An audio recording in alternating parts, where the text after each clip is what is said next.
أعوذ بالله من الشيطان الرجيم. بسم الله الرحمن الرحيم. الحمد لله رب العالمين.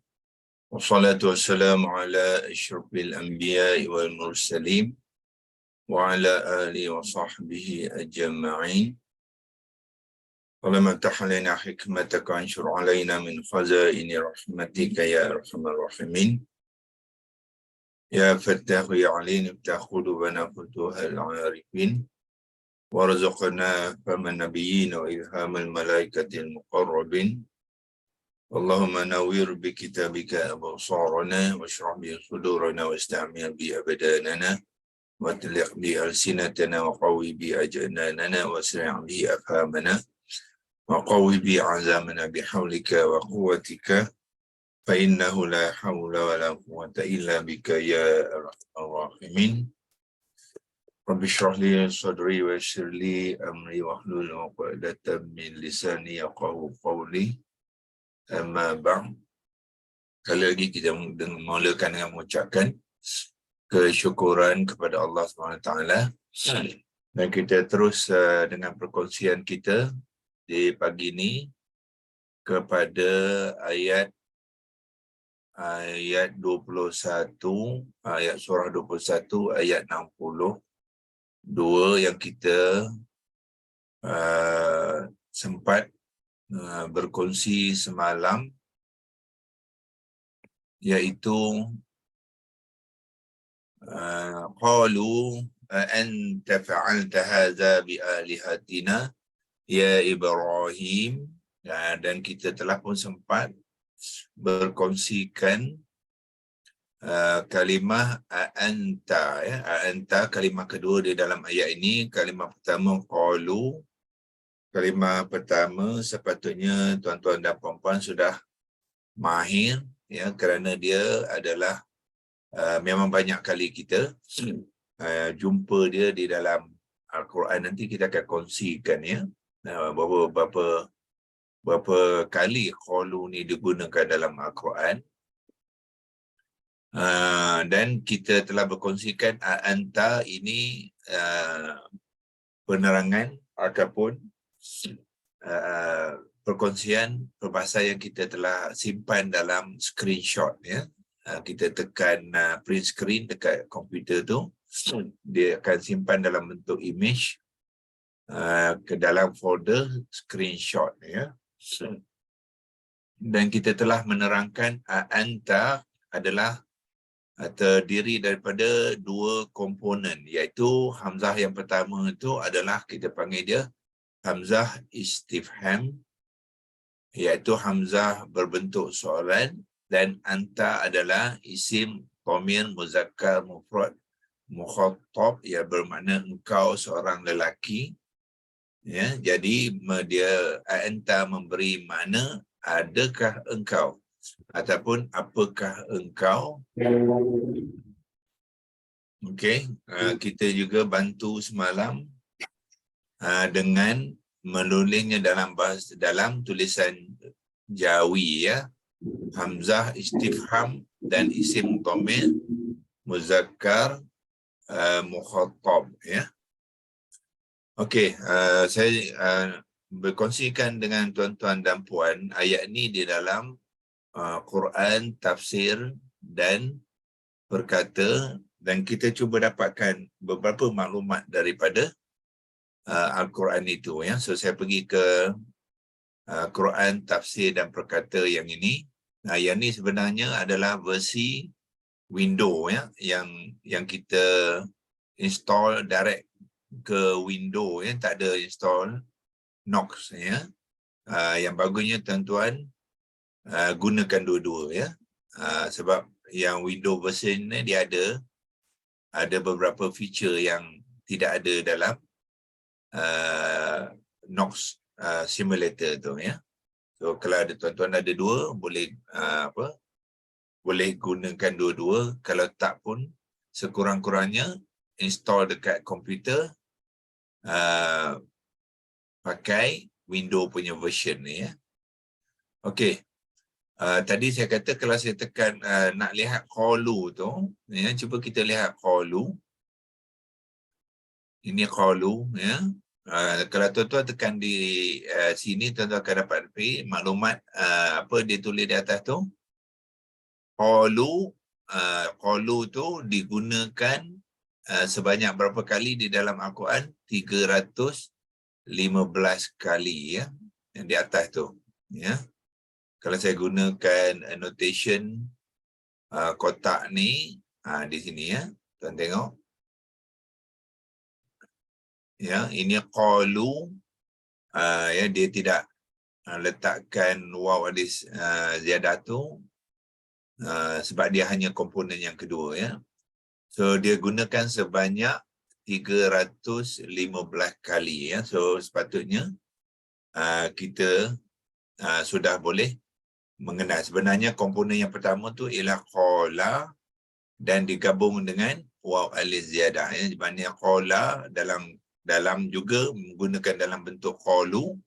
So digunakan sebanyak 315 kali, ya. Sepatutnya memang sudah kita mengenal, ya. Okey, sekarang ni saya nak kongsikan pula anta tadi. Anta, kita balik kepada ayat tadi. Tengok anta, ya. Lepas itu kita nak tengok hamzah yang pertama tu, yang kita panggil hamzah istifham tu, berapa kali digunakan di dalam Al-Quran. Dan bukan setakat tu saja, kita akan dapati hamzah khata' iaitu juga digunakan dalam cara yang berbeza, ya. Kadang-kadang digunakan dalam bentuk soalan, kadang-kadang dia juga digunakan dalam bentuk bukan soalan, ya.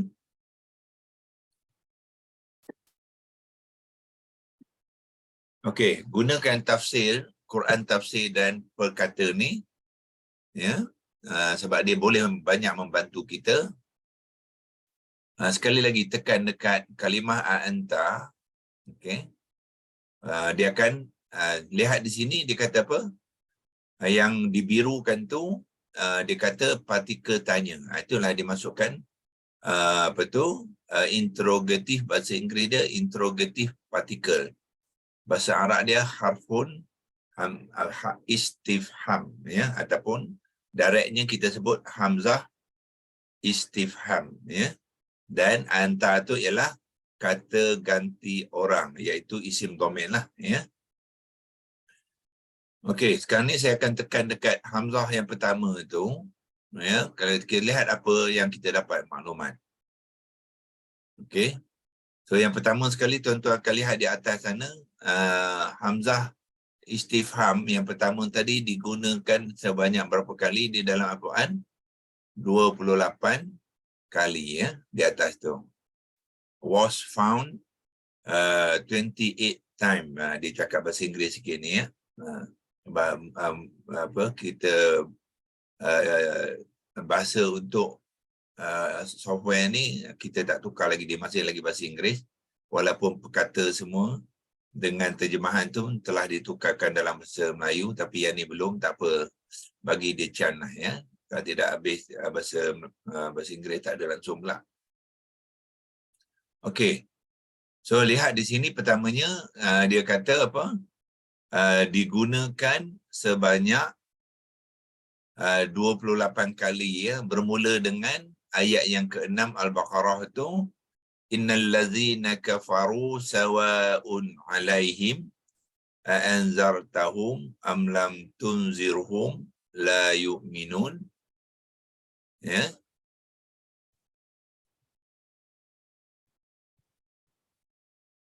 Okey. Dan disenaraikan, ini dia hamzah ya istifham tadi. Kemudian kalau kita teruskan dia senaraikan keseluruhan ayat-ayat yang menggunakan apa? Menggunakan hamzah istifham, ya. Sebagai ayat kedua yang menggunakan hamzah istifham tu apa dia? 140 Al-Baqarah 140, ya. Mana dia? Di sinilah antum. Sekali lagi, tadi anta Yani antum. Apakah kamu? Ya. So lihat apabila dia bertemu dengan hamzah qata' satu lagi yang berkaki alif, jadi dia tidak lagi berkaki alif. Ya. Asal dia hamzah qata' ni ada berkaki alif, dua berkaki alif yang berbaris atas. Ya. So yang pertama tu ditukarkan kepada ataupun kaki alifnya digugurkan. Alif ada soalan daripada kawan kita ni, apa dia? Alif ziyadah tu pada suku kata qa ataupun lu. Ini tak pertanyaan kepada qalu tadilah agaknya ya. Alif ziyadah tu adalah pada suku kata qa ataupun lu. Kita tak apa faham soalan ni. Dia adalah imbuhan ya, kita panggil imbuhan kepada qala. Qala ditambahkan dengan waw alif ziyadah ya. So maknanya alif ziyadah tu dia datang sekali dengan waw dhamir tu. Ya, dia datang sekali dengan waw dhamir ya, untuk ditambahkan kepada qala menjadi qalu. Apabila qala tu bergabung dengan waw alif ziyadah, lam tu ditukarkan daripada baris fathah kepada baris dhammah ya. Kalau ada sini qalu, kita boleh terangkan sekali lagi.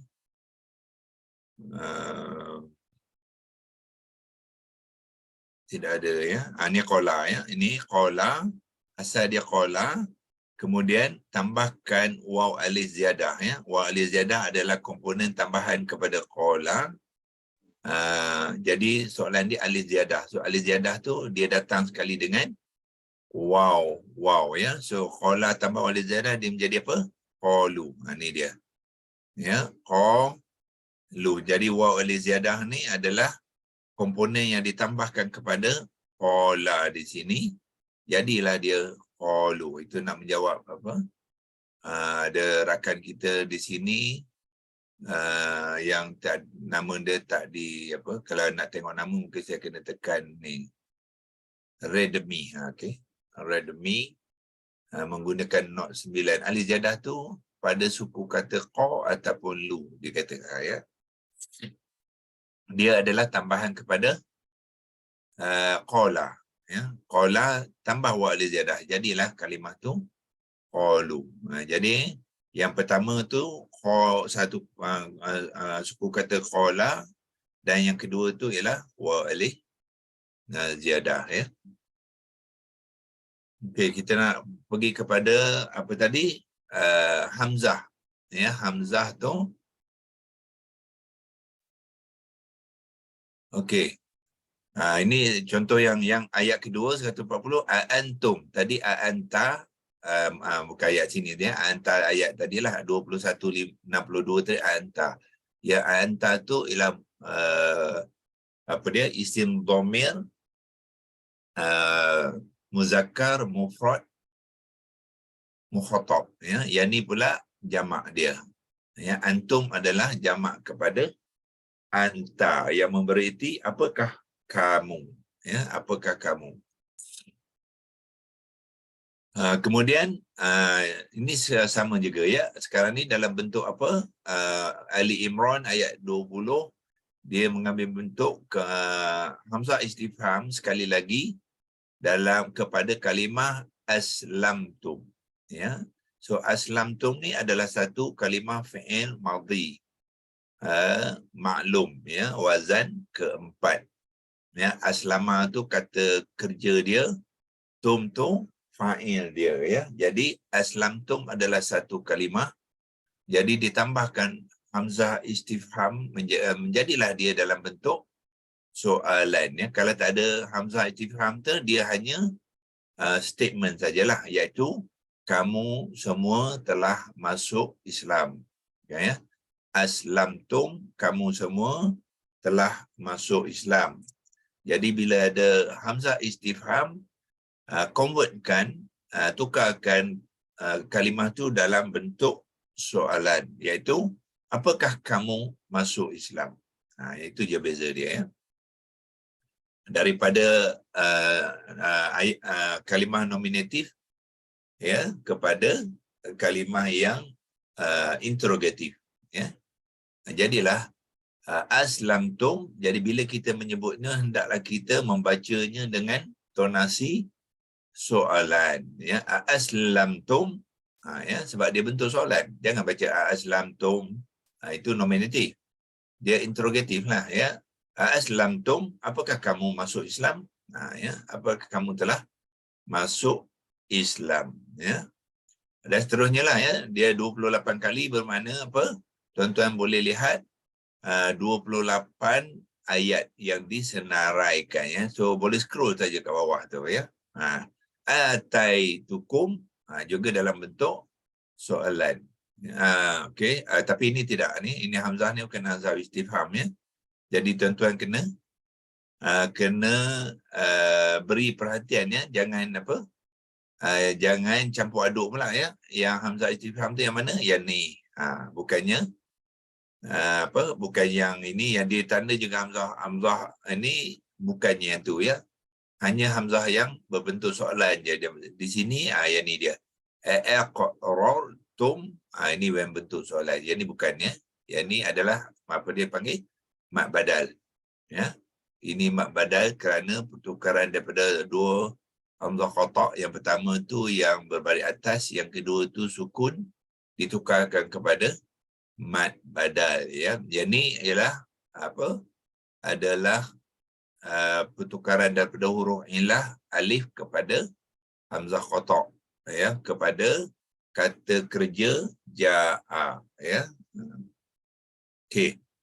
So nanti tuan-tuan boleh buat homework sendirilah ya, tengok ayat-ayat tu dan perkenalkan ya. Ni balik sama dengan yang tadi anta, iaitu Al-Maidah 116 digunakan ke perkataan yang sama anta, adakah kamu ya, adakah kamu, dalam bentuk soalan. So bila kita baca hendaklah kita baca dia dalam bentuk istifham, iaitu interrogatif ya, interrogatif.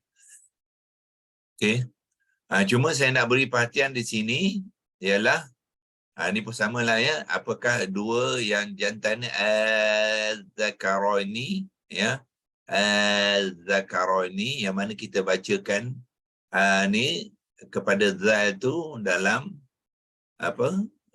Dalam mat lazim kalimi ya, mukhaffaf ya, mat lazim kalimi mukhaffaf ataupun musaqqal ya. Nanti boleh cek ya, sama ada kalimi mukhaffaf ataupun musaqqal ya.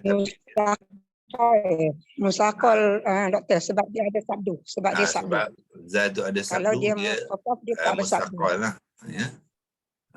Berat, za berat. ada sabdu, dia dia maknanya dia baca dengan berat. Musaqqal tu mana berat ya. So dia dua juga. Ni pun hamzah istifham ya. Ini sama.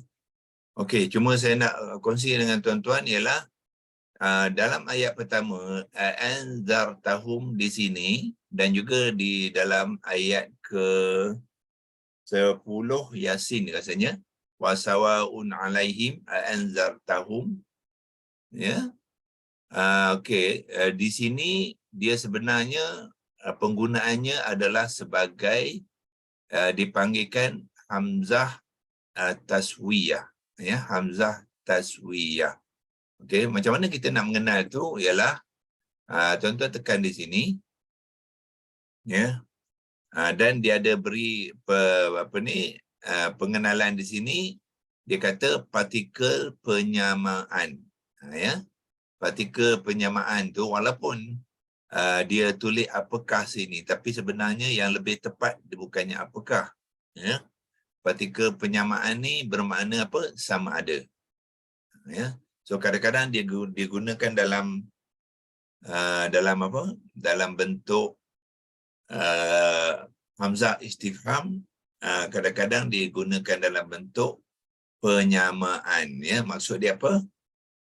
Innal ladzina kafaru, sesungguhnya orang-orang yang kafir itu sawaun, sama saja, kata mereka sama ada ya. So dia bukannya soalan, bukannya apakah engkau telah peringatkan mereka. Tapi yang lebih tepat ialah sama ada kamu mana ta ni kamu, ya, kamu telah memberi peringatan kepada mereka atau atau tidak kamu memberi peringatan kepada mereka, ya. Wahum la yu'minun, mereka tetap berterusan tidak beriman. Itulah. Jadi dia menggunakan sebagai partikel penyamaan, ya. Partikel dipanggilkan hamzah taswiyah, ya. So mana bila tuan-tuan menerangkan ni lebih tepat berikan penerangannya sebagai hamzah taswiyah ataupun harfun taswiyah, iaitu bahasa Inggeris dia particle of equalization. Bahasa Melayu dia partikel penyamaan, ya. Tengok konteks ayat. Kalau konteks ayat tu memberi konteks soalan, maka dia menjadi hamzah istifham. Kalau dia konteks penyamaan, bermakna sama ada. Ya, sama ada, jadi dia adalah hamzah taswiyah, ya. Cuba kita tengok yang ini kita tengok ulang kaji yang ni di mana, ya, dalam Yasin. Macam mana nak pergi Yasin tu, kita boleh tekan mana-mana kalimah yang sama di sini dalam surah Yasin. Dia ada sawaun juga. Kita tekan dekat sawaun ni, ya, tekan sawaun, dia akan bawa kita ke beberapa ya. Sini pun sama, ya, sawaun alaikum. Jadi ini hamzah tadi, so di sini hamzah ni dipanggilkan hamzah taswiyah, ya. Okey, cuba kita tekan di sini, tuan-tuan akan tengok apa dia kata, partikel penyamaan, ya. Bukannya partikel interrogatif, partikel. Tadi kalau interrogatif dia kata apa tu, partikel tanya, kan, pertanyaan. Tu dia pertanyaan. So ini adalah partikel penyamaan, ya, sebab dalam konteks ayat tu nak mengatakan sekali lagi sama saja ke atas mereka, ya. Ada'autumuhum, sama ada di sini dia tidak berkaki alif. Sebab apa? Sebab dia tidak bertemu dengan hamzah qata selepasnya, jadi dia mengambil kaki alif. Ini original dia, ya. Kalau dia gugurkan kaki alif tu, maknanya dia bukan original. Dia bertemu dengan hamzah qata satu lagi yang berkaki alif, maka digugurkan kaki dia. Dia hamzah qata ni tak boleh dua-dua ada kaki, ya. Dalam penulisan Resam Osmani dia satu saja, ya, satu saja. Okey. So biasanya antara partikel interrogatif dengan partikel penyamaan tu, ya, macam mana kita nak beza? Tengok konteks ayat. Macam ni, kan, yang lebih tepat ialah sama ada, bukannya apakah. Ya, so ini dia tapi kalau ikut terjemahan yang ni, dia memang semua apakah. Tapi kalau terjemahan basmih tu, dia sama ada. Tengok terjemahan bawah, ya, dia gunakan sama ada. Yang ni basmih, dalam terjemahan dia gunakan sama ada. So yang ni lebih tepat daripada apakah. Yang ni perkata ni orang lain, ya. Ini dia gunakan Indonesia punya perkata, ya. Dia gunakan Indonesia perkata. So dia masukkan saja ni sebagai apakah, tapi sebenarnya sepatutnya dia gunakan sama ada, sebab dalam ni pun dia dah terangkan sebagai partikel penyamaan ni, ya. So kalau partikel penyamaan, tak sepatutlah dia menterjemahkan perkata tu kepada apakah, ya. So app ni bagus, ya, tuan-tuan, ya, tapi tuan-tuan kena smart lagi pada dia lah, ya. Ya, sebab kadang-kadang dia pun tak berapa tepat, so kita bantu dia, ya. Dan kita boleh confirmkan dengan cara kita menterjemah dia. So menterjemahnya kita masukkan sama ada, bukannya apakah, ya. Begitu di sini ya, am ni pun boleh juga berperanan sebagai soalan ataukah ya. Tapi di sini dia lebih tepat dia atau sahaja. Ya. So am ni digunakan dalam dua konteks juga. Boleh jadi kalau bentuk soalan, kalau tidak ada kalimah sawaun dengan kalimah taswiyah, so dia akan menjadi bentuk soalan. Ya, kalau ada ayat yang ada sawaun dengan taswiyah, so dia akan hanya mengambil bentuk atau saja ya, dan bukannya ataukah. Ya. Okey. So setiap kali kita sawaun ya, dia akan menggunakan hamzah taswiyah ya.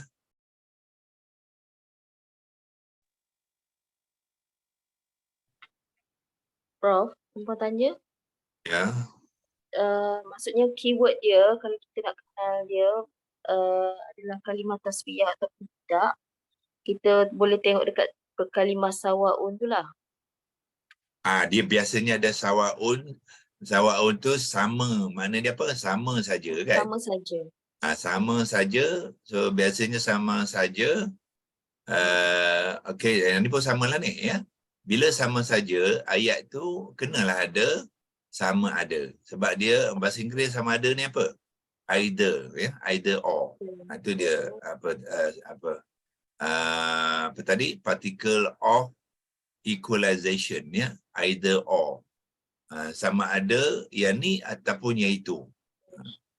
Sama ada kamu sudah memberi nasihat atau kamu tidak ya memberi nasihat. Okey. Kita cuba tengok Yasin. Tadi kita nak pergi Yasin ialah 36 ya. Ni dia ya. Tuan-tuan dah biasa sebab Yasin punya ayat tu sama je dengan Baqarah tadi ya. Cuma dia tak ada innal ladzina kafaru je di awalan tu ya. Kalau tidak ayat ni sama saja ya. Ya wasawaun alaihim anzartahum am lam tunzirhum la yu'minun. Ya. Yang ayat Al-Baqarah tadi ayat 6 tu innal ladzina kafaru sawaun, dia tak ada waw sini, sawaun alaihim anzartahum am lam tunzirhum la yu'minun ya. So sekali lagi dia perkata ni dia gunakan apakah, jadi tuan-tuan kena ignore yang ni ya. Lihat terjemahan dia kat bawah ni ada tak? Sama saja kepada engkau beri amaran. So di dalam terjemahan ni dia tidak masukkan sama ada, tapi maksud dia adalah sama ada dan bukannya dalam bentuk soalannya. Dan dengan sebab itu sama saja kepada mereka engkau beri amaran atau engkau tidak beri amaran kepada mereka, mereka tidak akan beriman ya. So kalau kita tekan dia sekali lagi sini, ya, kita nampak hamzah itu adalah partikel penyamaan ya, ataupun bahasa Inggeris dia particle of equalization, dan Arab dia ialah hamzah taswiyah ya, hamzah taswiyah. Okey ya, so kalau kita nak bantu perbahasan kita boleh tambahkan sikit lagi ya. Maklumat di sini ya, kita gunakan teks tu ya. Gunakan teks tu kita boleh tambah maklumat kita sini, kita masukkan maklumat tambahan ya, iaitu hamzah ini ya juga boleh digunakan sebagai hamzah penyamaan ya, penyamaan. So penyamaan dalam bahasa Arab dia apa? Taswiyah.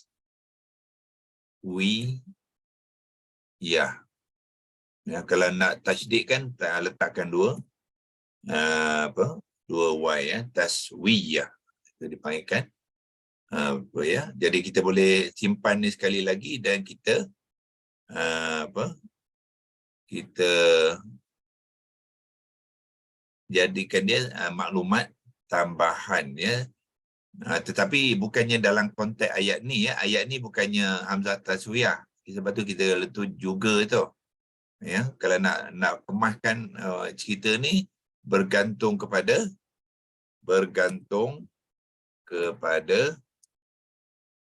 konteks ya, konteks ayat. Bukan semuanya ya. Kena tengok ada yang menggunakan sebagai istifham, ada juga yang digunakan sebagai taswiyah, itu maklumat ya, tambahan ya. So mungkin kita buat tanda situ untuk menunjukkan nota tambahan ya. Okey, dan kita simpan dia untuk penggunaan perbincangan kita kalau kita nak gunakan lagi ya, perbincangan ini di hari lain insya-Allah ya. Untuk hari ini kita sudahi di sini. Wabillahi taufik wal hidayah. Wassalamualaikum warahmatullahi wabarakatuh. Waalaikumsalam warahmatullahi wabarakatuh. Assalamualaikum. Waalaikumsalam. Waalaikumsalam warahmatullahi wabarakatuh. Ada yang baru ada yang dah baru nak masuk ya, tapi kita dah habis dah. Okey, assalamualaikum.